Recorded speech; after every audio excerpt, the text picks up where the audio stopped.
Guys नमस्कार। यति बेला हाम्रो हुम्लाको असाध्यै मेहनती लगनशील र एकदम इमान्दार कामप्रति एकदम डेडिकेट हाम्रो म्याम त नभनौँ मिस स्वस्तिका बुढा आउनुभएको छ र स्वस्तिका बुढा यहाँ घुच्ची च्याउ हेर्दै हुनुहुन्छ।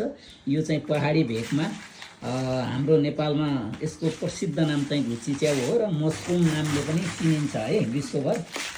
यसको चाहिँ काठमाडौँमा हाम्रो स्वस्तिका म्याम चाहिँ हेर्दै हुनुहुन्छ। यसलाई एकदम चाइनिजले छुटाएको भन्दा पनि राम्रो तरिकाले छुटाउँदै हुनुहुन्छ।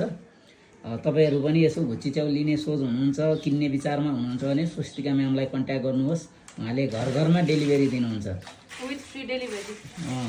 एकदम फ्री हिसाबले डेलिभरी दिनुहुन्छ अरे है त गाइस। आउनुहोस्, उहाँबाट सेवा लिनुहोस्। यतिको मेहनती एउटा लिडर छोरीले आफ्नै देशमा गरेको व्यवसायलाई तपाईले पनि सपोर्ट गर्नुहोस्, साथ दिनुहोस्। हवस् त, धन्यवाद सबैलाई। नमस्कार सबैलाई, मिठो माया।